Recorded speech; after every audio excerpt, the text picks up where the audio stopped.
नमस्कार। आज हम एक ऐसी किताब पर बात करने वाले हैं जिसने सच कहूं तो दुनिया भर में लाखों लोगों की जिंदगी को, उनके सोचने के तरीके को बदला है। हाँ बिल्कुल।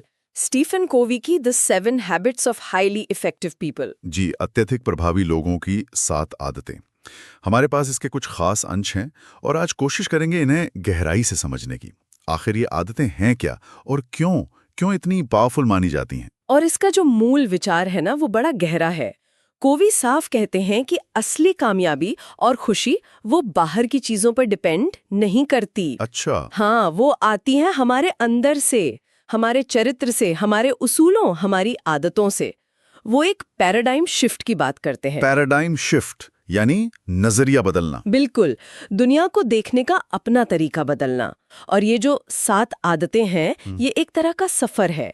ये हमें ले जाती हैं डिपेंडेंस यानी दूसरों पर निर्भर होने से इंडिपेंडेंस तक। खुद पर निर्भर होना। हाँ, और फिर उससे भी आगे इंटरडिपेंडेंस तक, यानी मिलकर एक दूसरे के साथ प्रभावी ढंग से काम करना।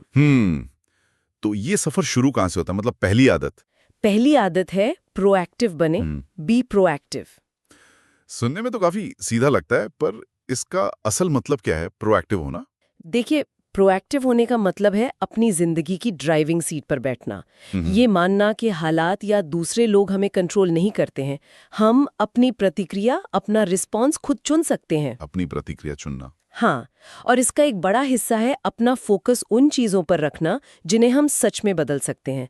कॉवी से कहते हैं सर्कल ऑफ इन्फ्लुएंस।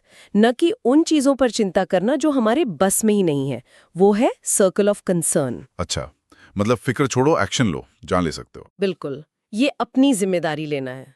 रिएक्टिव भाषा जैसे अरे मुझे ये करना पड़ रहा है या मैं क्या कर सकता हूँ से हटकर प्रोएक्टिव भाषा अपनाना, जैसे मैं ये करने का चुनाव करता हूँ या मैं दूसरा रास्ता ढूंढ सकता हूँ।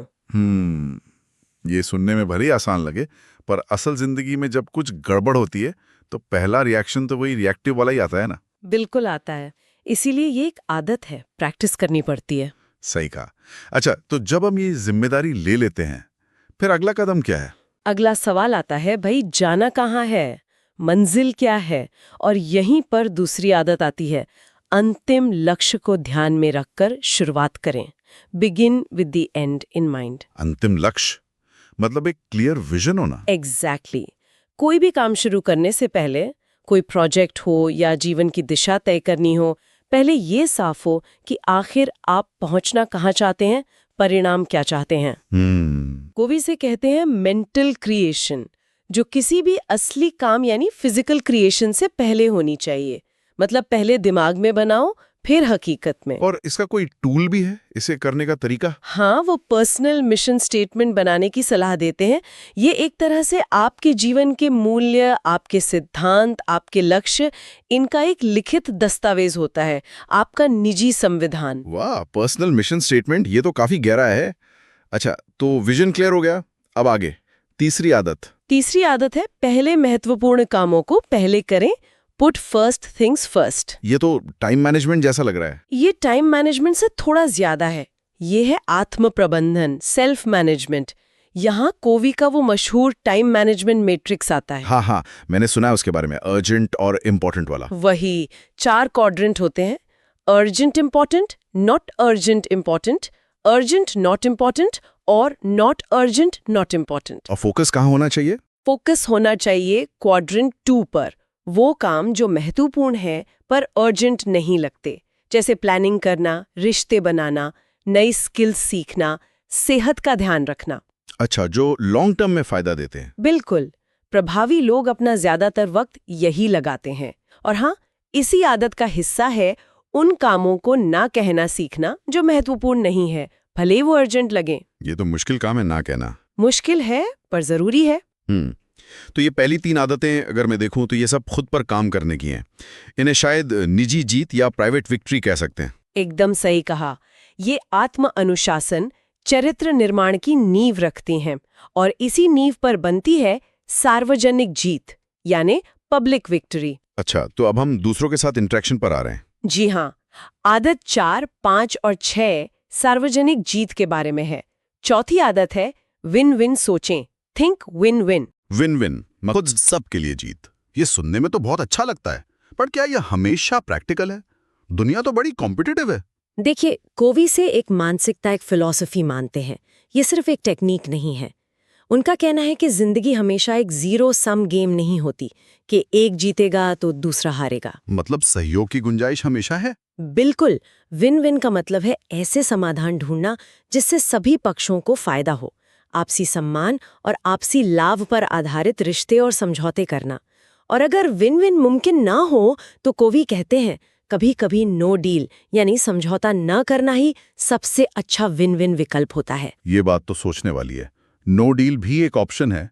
अच्छा, और पांचवी आदत? पांचवी आदत है पहले समझने की कोशिश करें, फिर समझे जाने की। Seek first to understand, then to be understood. आहा, ये कम्युनिकेशन के बारे में है। ये प्रभावी कम्युनिकेशन का बिल्कुल कोर है। हम में से ज्यादातर लोग सुनते हैं जवाब देने के लिए, अपनी बात कहने के लिए। हाँ, ये तो होता है। कोई जोर देते हैं एम्पैथेटिक लिसनिंग पर, सहानुभूतिपूर्ण सुनना। मतलब सिर्फ शब्द नहीं, बल्कि दूसरे इंसान की भावनाएं, उसका नजरिया, उसका फ्रेम ऑफ रेफरेंस समझने की सच्ची कोशिश करना, बिना जज किए, बिना अपनी सलाह दिए। पहले पूरी तरह समझो, फिर अपनी बात रखो। ये तो रिश्तों के लिए बहुत जरूरी होगा। बेहद जरूरी। इससे विश्वास बनता है। और फिर आती है छठी आदत, सिनर्जाइज करें। सिनर्जाइज, इसका मतलब क्या है? टीम वर्क जैसा कुछ? ये टीम वर्क से भी आगे है। सिनर्जी का मतलब है कि पूरा उसके हिस्सों के जोड़ से ज्यादा है। 1+1 = 3 या 4 या 10 भी हो सकता है। अच्छा, कैसे? जब अलग अलग सोच, अलग अनुभव, अलग ताकत वाले लोग एक दूसरे के मतभेदों का सम्मान करते हुए खुले दिमाग से मिलकर काम करते हैं, तो वो ऐसे नए और बेहतर समाधान निकाल सकते हैं जो अकेले कोई सोच भी नहीं सकता था। ये रचनात्मक सहयोग है, डिफरेंसेस को वैल्यू करना। तो ये आदतें 4, 5, 6 हमें सिखाती हैं कि दूसरों के साथ मिलकर कैसे बेहतरीन नतीजे पाएं। अब बची आखिरी 7वीं आदत। हाँ, 7वीं आदत है आरी तेज करें। Sharpen the saw. आरी तेज करें, इसका क्या मतलब हुआ? यह है खुद का नवीनीकरण, खुद को रिचार्ज और बेहतर बनाते रहने की आदत। सोचिए, एक लकड़हारा है जो घंटों से लकड़ी काट रहा है, थक गया है, आरी कुंद हो गई है, पर वो रुककर आरी तेज नहीं करना चाहता, क्योंकि उसे लगता है इसमें वक्त बर्बाद होगा। हाँ, जबकि आरी तेज होगी तो काम जल्दी और अच्छा होगा। बिल्कुल। तो ये आदत कहती है कि हमें भी अपनी आरी यानी खुद को, अपनी क्षमताओं को तेज करते रहना चाहिए। ये बाकी 6 आदतों को प्रैक्टिस करने की ताकत देती है। और ये आरी तेज कैसे होती है? कोवी इसके 4 आयाम बताते हैं। शारीरिक मतलब व्यायाम, अच्छा खान-पान, आराम। मानसिक, पढ़ना, सीखना, सोचना, लिखना। सामाजिक भावनात्मक, दूसरों से अच्छे रिश्ते बनाना, सहानुभूति रखना, सेवा करना। और आध्यात्मिक, अपने मूल्यों को समझना, ध्यान करना, प्रकृति से जुड़ना, प्रेरणा लेना।